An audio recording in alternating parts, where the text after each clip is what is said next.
welcome to Backstage Pass. I'm your host, Samantha Powell, joined with Barnard. I feel better saying it here in Barcelona, Barnard versus Barnard most times. But yes, we're here on the last day of ISE. There's still a lot going on. I'm sure maybe people can hear it at home, but it's still so exciting, even on the last day. How are you doing, Ben? I'm doing well. I think my voice is just about held out. I woke up this morning a little croaky, but I think that could potentially have been because our colleague Mark Metzger, who Yes. you've probably seen on the Tech Effect podcast and various other things, he gave me this thing called Old Bay seasoning. It is a thing. It's a good thing. It's a thing. So he's from Maryland, or at least that's where he lives at the moment. And he told me that if I could eat the whole thing, I would be a Marylander guy. So that's what I did last night. You ate the whole thing? Yeah. Are you supposed to put it on stuff? Yeah, but not the whole thing. Like, now it's usually With a spoon. with like crabs and stuff like that. But what Right. did you put it on? No, I just ate it like from the tub. Okay. So I woke up with a bit of a dry mouth this morning. But apart from that, no, I'm doing well. Feet are sort of holding up. I hope you're not flying out today or anything. No, tomorrow. Okay. Why? Why'd you say that? Just worried about eating the whole Old Bay thing, that whole thing. Well, The effects remain to be seen. But I'm feeling good so far. How about you? How are you feeling? I'm good. Surprisingly, I think this is the first year that my voice actually has held up the entire time. Lots of vitamin C, lots of, what do they call those? Like those cures, the type of pills that help for the next day. But yeah, feet are good. I don't mind the walking because after all the kava and the bread and all of the carbs, I'm like, let me walk. So I'm up for it. But it's been such a great show. We've had great weather, so no complaints. Yeah. In terms of, I know we've been spending a lot of time here doing our live streams, and massive thank you to Ross for having us here and doing all the things, and obviously to Shaw, Forecast and Barco as well for all their kind and generous sponsorship. But when you have been able to get out and about on the show floor, what have been some of your favorite things? On the show floor? Yeah. Oh my God. Or just generally in Barcelona? Well, definitely we're in a really cool hall. So we've got those robot dogs, and I didn't know that there was like a robot person. So I'm over there, I'm just checking a robot, as some people call them.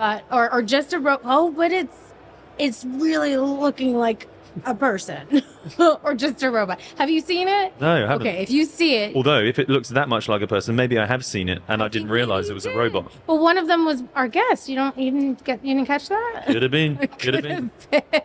I'll believe anything at this point. Oh my gosh, but I'm checking out the dog, and one of them has like wheels and stuff, so that was cool. And all of a sudden I hear like this thud, thud, thud, thud, and I turn around and it's this robot.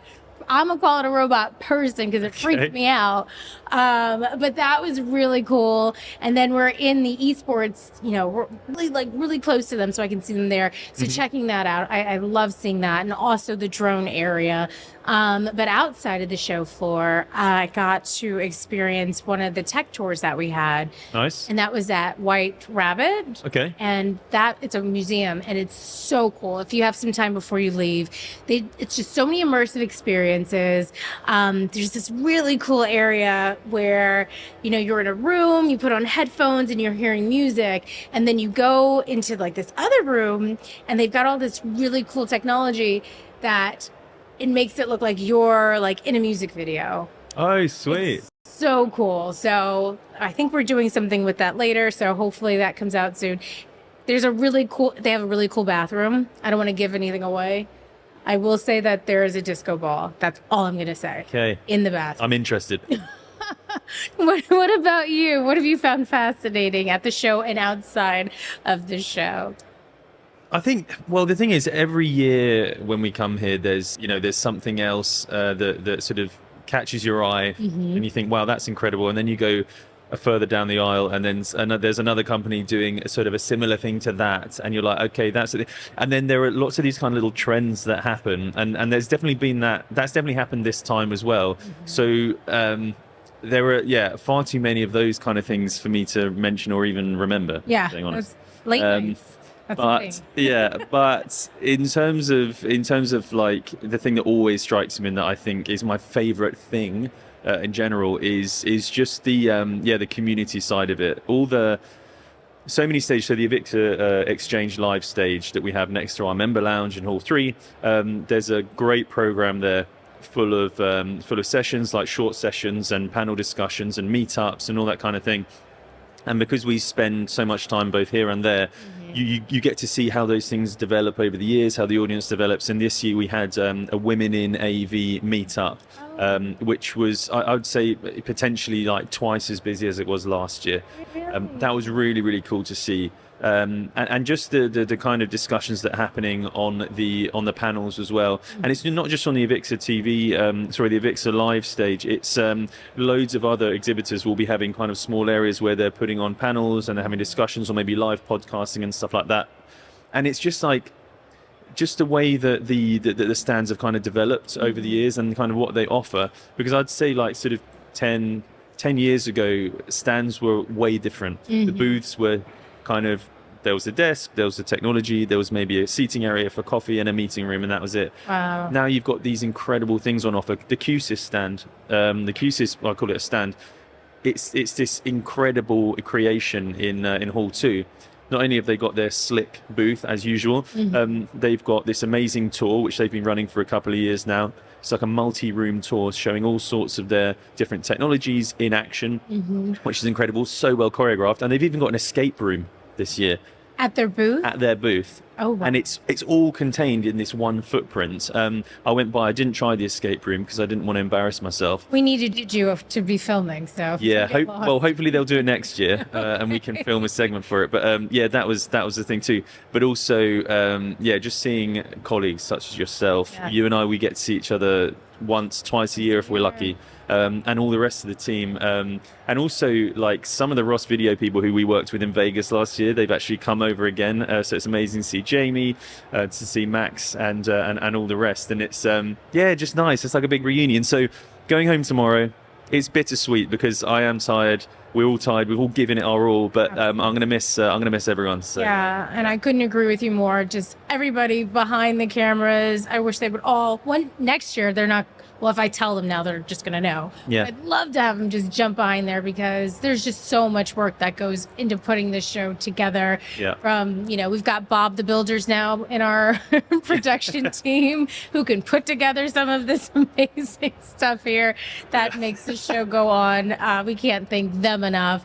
But yeah, as you said, it's just the camaraderie and just getting to meet new people. I never had met Sarah Cox before. Yeah. And she's so lovely. And I had such a great time working with her. Yeah. And it's just those type of things that happen at this show, and can't wait to continue to have this at Infocom coming up in June, and hopefully these conversations are going to continue to happen on our exchange. So and everybody can come back and watch these videos on AVIXA TV. So absolutely, we're just going to continue to be in everybody's living rooms and cars, bedrooms, or wherever they are. So we're just going to live forever. Yeah. ISE 2025 will just continue.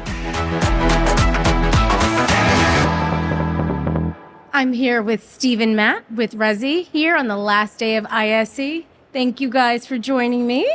Thank you, Sam, for having us. Awesome. So what did you think about the show? I know it's still ongoing right now. So what are your thoughts? What are some of the favorite things you've seen? Show's been amazing. I think the favorite thing that I've seen was what I was just talking to you about. There's like this robot dog, going around, and yeah, that one's pretty cool. I think it's a little scary. It's a little freaky. Yeah.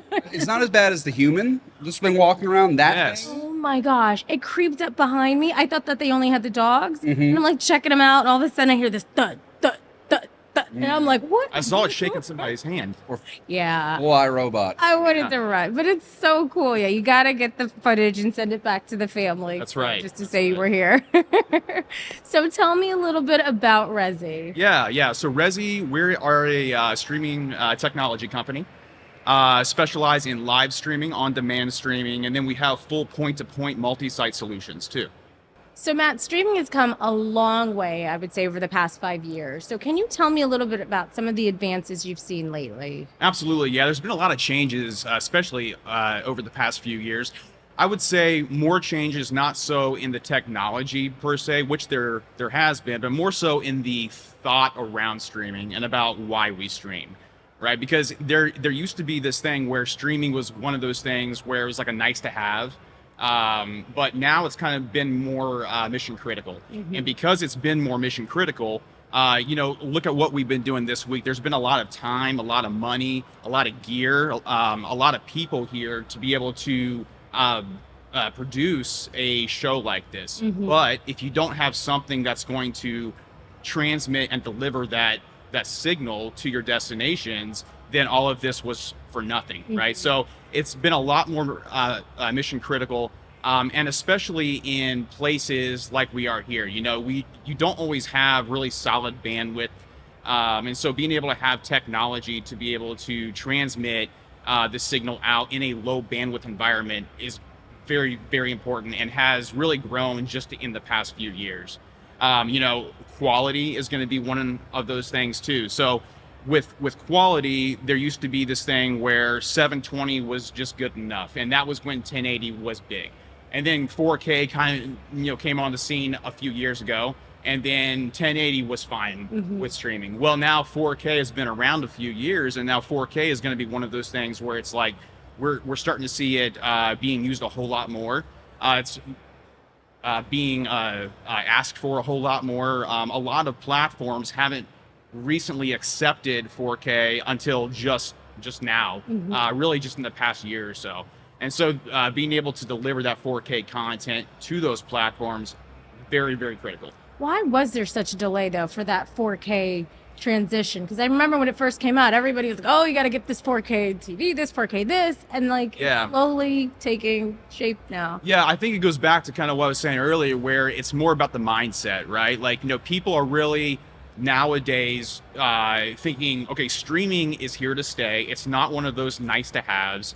It's going to be now and in the future the primary method to deliver content.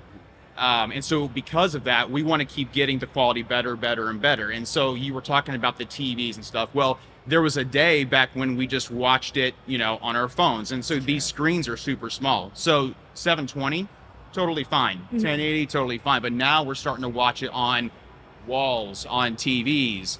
And so because of that, the content that's being streamed there has to be higher quality than what it used to be. Okay, that makes a lot of sense. And so I know we've been doing our wonderful AVIXA TV Live at ISE show here at ISE. And it's just been wonderful to see so many people coming and checking out the equipment and just trying to figure out what was going on. So, and we had a lot of, you know, young folks here doing that and checking things out. So for someone who's just getting into streaming, what are some common issues you see arise, and what are some of those solutions for those issues? Yeah, I think one of the biggest issues most people don't really consider when they start streaming, again, because you can start streaming from this. I mean, you've got a camera built in, you can connect to just about any service, is really thinking about your bandwidth. I mean, we consume a ton of bandwidth daily, whether it's on your phone, whether it's home, and you don't always add that up. So if you don't have enough bandwidth to stream out, all your end viewers are going to see is that scrolly wheel of death, and then they disappear. Perfect example, here at ISE, we have great bandwidth. But we have 10,000 people. How many thousands of people walking through here? Yeah. So when we loaded in, we had 120 up, 120 down. I mean, bandwidth for days. We just tested a few minutes ago. We're down to like 20 up, 20 down on our bandwidth. So you've got to make sure you have your bandwidth. Then you've got to think about, okay, how am I going to turn that video stream into data? And if you don't have something with quality, you're going to end up with a product that looks very flat, that doesn't have any depth. And so the colors are not going to be represented well. I mean, we have thousands upon thousands, tens, hundreds of thousands of dollars of equipment sitting in front of us recording this right now. But if it's not encoded well, it's just going to look like this flat one-dimensional piece. So that encoding technology is going to be the next thing. And the final piece of that is going to be how are you taking that encoded file and streaming it? Traditionally in live streaming, we're taking as much data as we can and we're shooting it at its target. And if you spend any time around internet, that data is going to take a number of passes to get to its target. Sometimes it doesn't always get there. Traditionally, we've tried to fix that by throwing a little bit of extra data out there in the world to get where it needs to be, but it doesn't always arrive. And again, You get that spinning wheel of death, and everybody will tell you, see it 2 or 3 times, you're just gonna say, I'm out of here. Yeah. I'll watch it later. I'm not even gonna bother. Well, we've kind of taken that and said, well, what if we look at this a little bit differently? So what we do at Resi is we take that data, we keep it on our encoder in its entirety, we stream it up to the cloud, and then that cloud is looking for every piece of data that encoder sent. If it misses a piece because it went off to who knows where, that cloud's going to reach back down and we're going to resend that data. And because we can do that and we build in a little bit of a buffer between what the viewer sees and what we're transmitting, that viewer is going to get a 100% error-free stream. You could walk back to our encoder right now, unplug the Ethernet cable, count to 30, plug it back in. Your end user's not going to see a single drop in your experience. So you've just got to think through, hey, what am I going to do to reliably get people to my stream so they stay engaged and stay with you?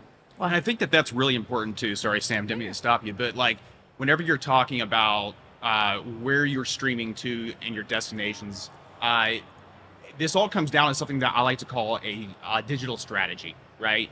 So having a digital strategy nowadays, super important, because you could be streaming to multiple different platforms, but it could also be like social media. It could be your website. It could be whatever it is, right? And so we consume so much content nowadays on so many different platforms, devices.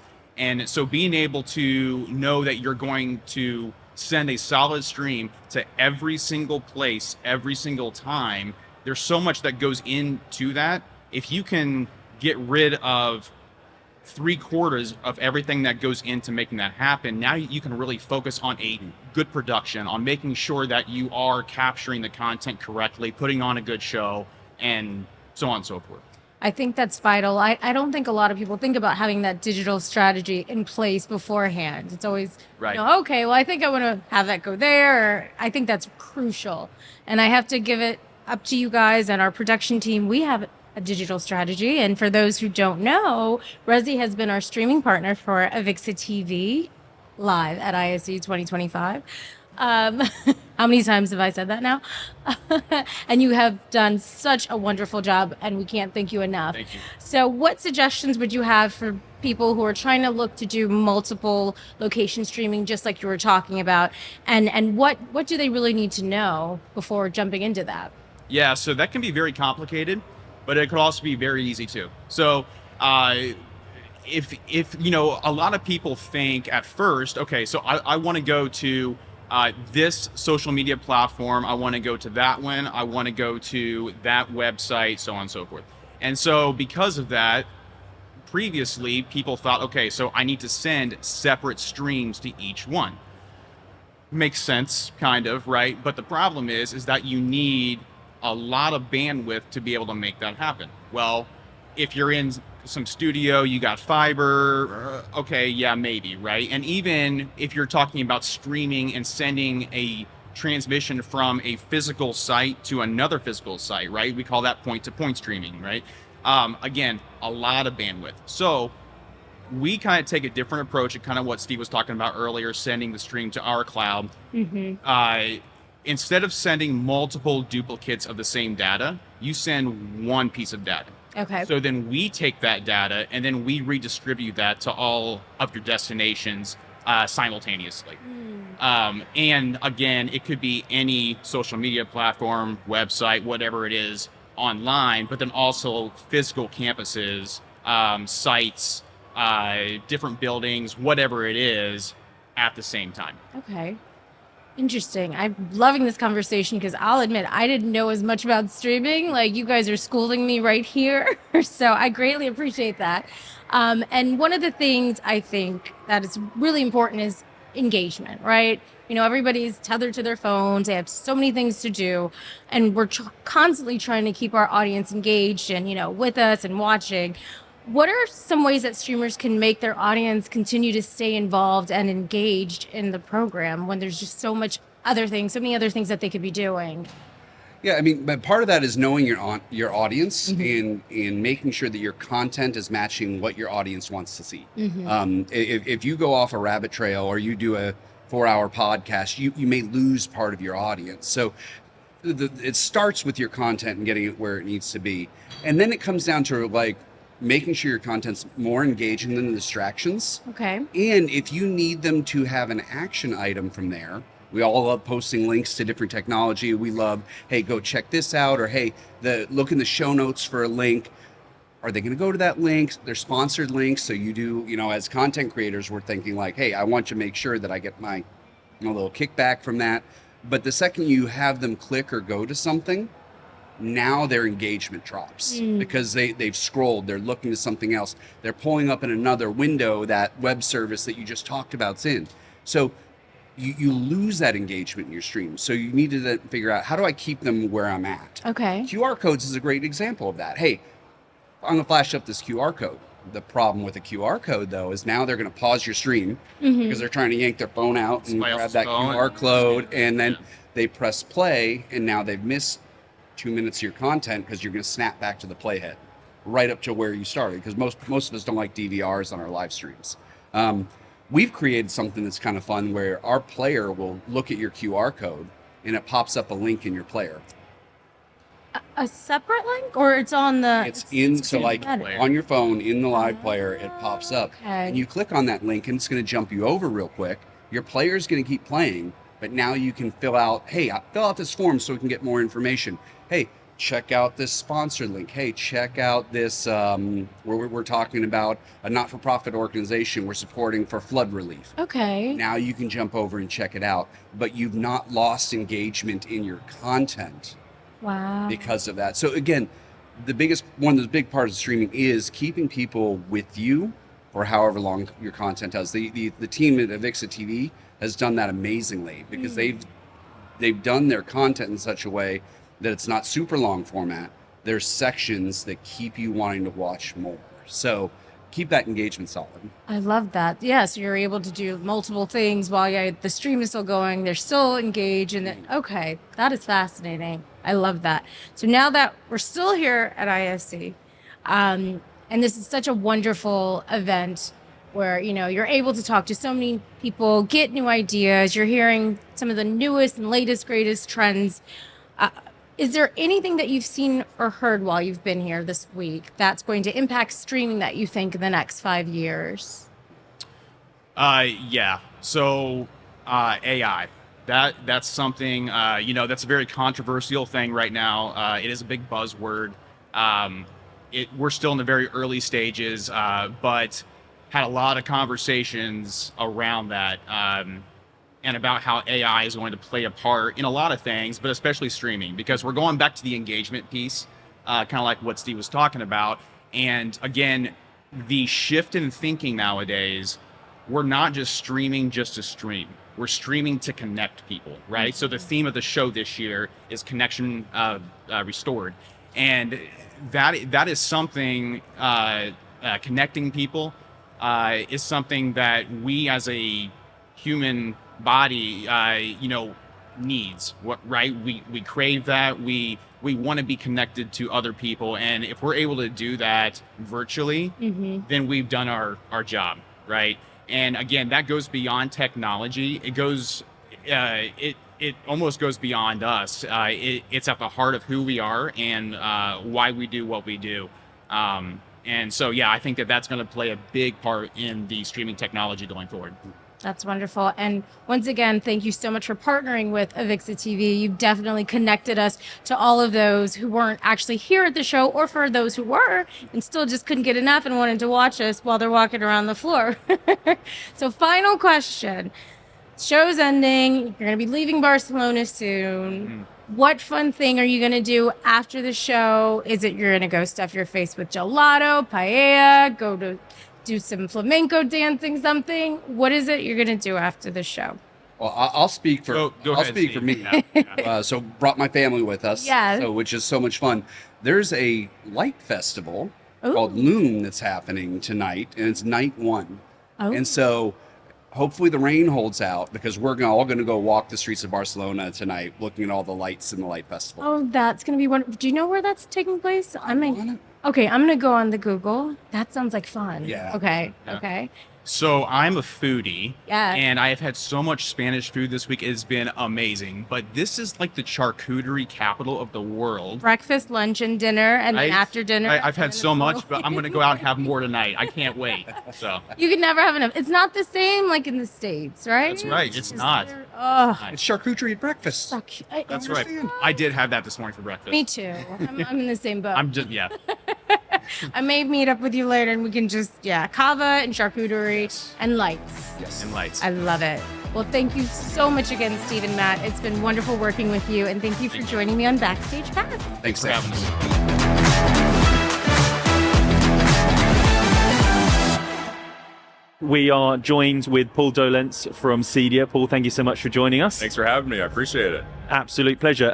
How are you doing? How's the energy post-show? You know, I'm doing well. It's hard to believe that it's the last day, but I think we all are ready to get some rest. But you know, I think it was a jam-packed week, just amazing.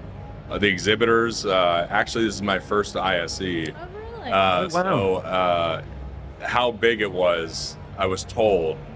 But even just coming over here, someone was saying, "Hey, where's Hall 8? Like, I can't find it." I'm like, just keep going. Yeah. Keep going. Keep getting this. And then if you hit the end of the wall, you're there. So I mean, it's been incredible. It's been a fun week, and if anything, just meeting everyone and, you know, getting to know you know, different industries and companies, and also we've been like this for so long. To this space, and there's just, you walk by and you're like, wait a minute, I know you, and it's like, yeah. And so then you shake your hand, and then, so I mean, for me, that's been exciting, just to be able to like see them not as an AI or a halo, which again we've seen With a real background as well, not a virtual blurred one. exactly, or like San Francisco behind them. A cave randomly. Sure, exactly. And did your colleagues, did they give you good advice for your first show? Did they give you any tips and tricks? I would say yes. Yeah, no surprises or you know, hazing that happened. So, which is good. Yeah, there was a room when I checked in, but no, I think I was prepared for what to expect. And obviously, you know, I manage the education and training department for all of CEDIA globally. So you can imagine, you know, I've talked to members from Australia and India and UK and Spain and Latin America and the US, which is great. But it's just, you know, how can we continue to improve and elevate and keep with the changes within the smart home industry, which has been, absolutely. It's been helpful because, again, it's just, you have these meetings, you know, an hour once a month, or let's have a quick call or an email, but to actually really have the time to sit, talk, what's working, what's not, what can we improve upon. It's been very beneficial to me. And then just to see all the technology with the manufacturers of like, this is what I'm talking about, and this is what it looks like. So it's been very helpful to kind of piece it all together and bring it all under one bracket.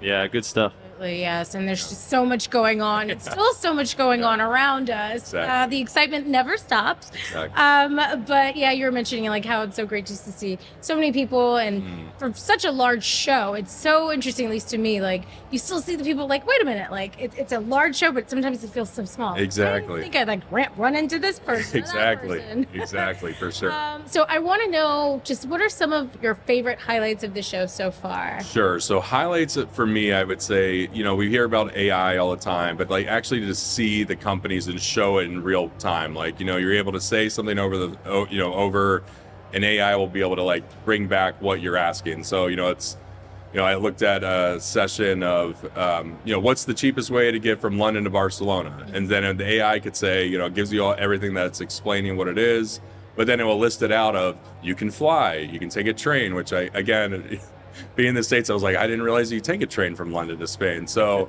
or drive. And so it was all these things, but like, just to be able to see that we've come so far where, you know, I just think AI was, you know, like a Google search, but to see all that in real time, obviously, I think it just in this hall, it's like, you know, the Jetsons in here, like the drones and the robots and, you know, just seeing where things are evolving. And I will say, like in the smart home industry and for CEDIA, I think we're also trying to look at like robotics. I think is kind of coming into the home, that it's here, it's coming. So just to be able to see all this, and again, like we've talked about, you know, in the past, but to be able to see it, this is what it looks like, this is what the capabilities are, have been very interesting. And then just like, you know, different enhancements, like seeing enhancements in lighting and shades and, you know, Lutron, I went in their little demo and just, we're trying to mimic the 24 hours of a day and the lights, and here's how it gets brighter and lighter in the shades, and then the shades are going down, and you're thinking like, oh, that's nice, you can still see, and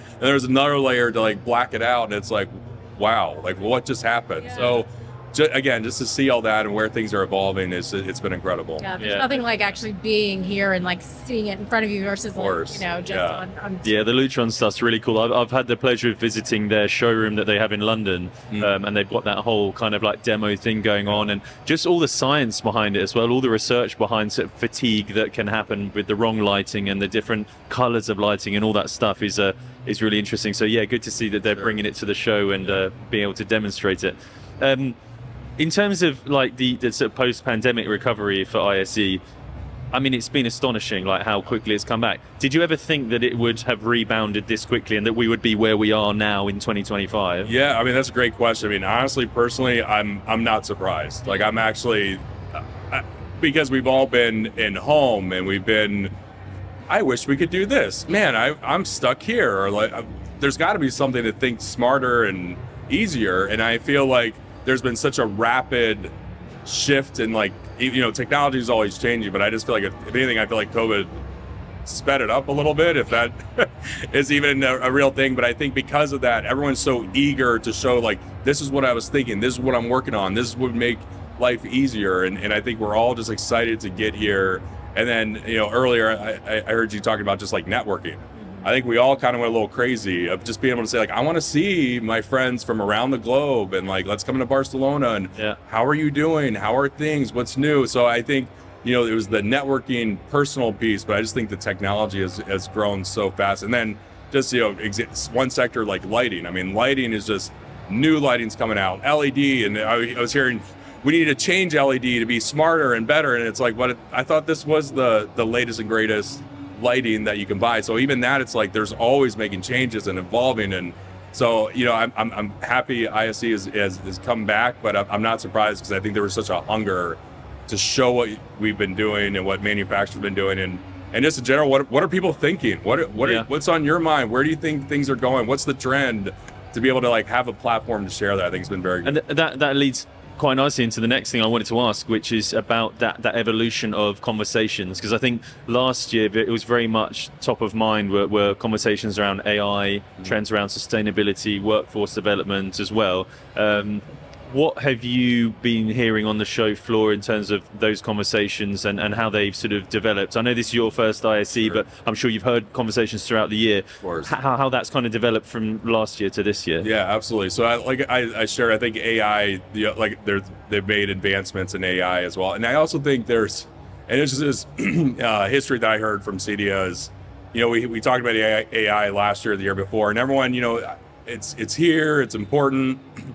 But I think now we're in the implementation phase. I think now more people are coming on to like, I can use AI. It's not gonna take my job or, take over my home. So I think you've seen more of an adoption. So I think there's been more of an interest of like, well, what can it do? Like, I actually want to learn more, and like, how can I implement this in my home, in my company, processes. So I think there's been the adoption phase in the AI sector.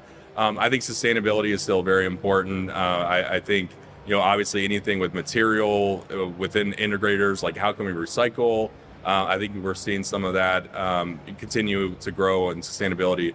But I would say workforce, that's my bread and butter. So I would say even just since last year, and on the side of CEDIA, workforce has been very important, just not in the United States, but globally. Just to get, in the United States, for example, smart home integrator doesn't exist under the U.S. government in terms of a classification occupation. So, you have electricians and plumbers and HVAC, but in 2025, it doesn't recognize. So CEDIA, through advocacy, has put in that smart home integrator installer will be added as an occupation, which will help CEDIA members in the United States also to be able to be, have a seat at the table, and that this is a trade. There's workforce demand, so that's good for us. But that's incredible news. It is. But on the global side, I'm working Matt Nimmons with CEDIA in the UK, We're working with the government there, trying to get some qualifications approved, with the hopes to then also partner and support an apprenticeship program in the UK eventually for the smart home integrator as well, and doing similar work in Australia, and then even on the United States side, with that classification to then build an apprenticeship program. And then that way, now we do have the ability to say, look, we're licensed, we're certified, we're qualified, and the government is also approving our ability to do that. So workforce has been great, and obviously we're making headway in that area. And wonderful. And we were talking before we were filming a little bit about workforce development and some initiative that you were having here at ISE. Yes. Can you share a little bit about what you had? Absolutely. So AVIXA and CEDIA, I wanted to make sure I had my years correct. So AVIXA and CEDIA have had, this is the third year of the matchmaking, which I'll talk about in a moment. But I think this career day, 7-8 years that we've had it. So it's been there, but I think we've gained momentum. But so today with AVIXA is we had two things that we combined, where in the morning we had students from all of Spain, we had students from Germany, Italy, UK, pretty much all the way all over Europe, and we also had integrator companies that came in, and we called it speed dating, in the sense that each student had rounds where they're able to go with the integrator companies, and the hope is to hire them, but just to get to know them. So let me look at your resume. You have these qualifications, these skills is great. Let's stay in contact. I want to learn more about the industry. So they were able to do all of that this morning here in Europe, with the hopes of eventually following up and possibly be hired very shortly with these companies within Europe. So that was this morning, and then the afternoon we had a panel discussion and some overview of CEDIA integrator business owners, basically giving their experience. So obviously the number one question: why did you go in the smart home? What brought you to the industry? So they gave their story of and then, every story is different, but it starts off very simple, where, a friend called and was like, can you wire my house or my network? And he's like, okay, I can figure it out. But then they grew to love the profession. And so now, they're doing jobs around the world, and we're able to show some of the work they're doing. And then the panel discussion, we're just talking about what skills do you need? As a business owner, what are soft skills, hard skills, any certifications that you're needed? What's my trajectory as a student? If I go into it, what's my career path or options that I have? So we covered all of that, and what was great, the panel consisted of a member from Argentina, Spain, UK, and South Africa, to be able to give like a global perspective on this industry, and also showing that, again, CEDIA is a global organization. Yeah. So it's not just here in Spain or the United States, which was great. I love the I love the stuff you're saying about the career, the speed dating matchmaking events as well, because I think obviously from an employer's point of view, it's fantastic. They can just get in there and get in front of like 10, 15, 20 students, potential candidates. In the real world, that's taking weeks to interview that many people, and it's a real big thing. But I think also for the students, a lot of these people are, they come to the end of their studies. They may not have ever really kind of properly interviewed for a career role before. So to give them that opportunity, that exposure, and just kind of relieve the pressure slightly, I think it's really good. The psychology of it is really is really important, because it's like, okay, I've got 10, 12 chances at this, and so when they do maybe go into a more formal setting, they've been through it, they know what to expect, and they've kind of been exposed to it. Yeah, absolutely. Yeah, I think it's very cool. Wonderful. Well, I can't thank you enough so much. We really appreciate all that you're doing, and this has been a pleasure to have you sitting down with us today. Absolutely. Thank you so much. I'll see you next year. Definitely. Yeah. Sounds good. Yes. All right, thanks a lot. Barcelona. Yes, thank you. Adios. Adios. Wonderful. Well, Ben, I think we had a really great ISE and AVIXA TV and Backstage Pass, and just a great show overall. What do you think? I agree. Looking forward to doing it again next year. Absolutely. But for now, that's it for Backstage Pass for a while. Just for a little bit. Yeah. Just for a little bit until we get closer to InfoComm, which is right around the corner. So yeah, keep your eyes and ears peeled for more info when we're going to be back. But until then, thank you so much to all of our guests this whole week. Thank you, Paul, for joining us, and Sam, thank you too. And we'll see everyone on the next one. Wonderful. See you, everyone. And this is us at Backstage Pass. Bye. Bye.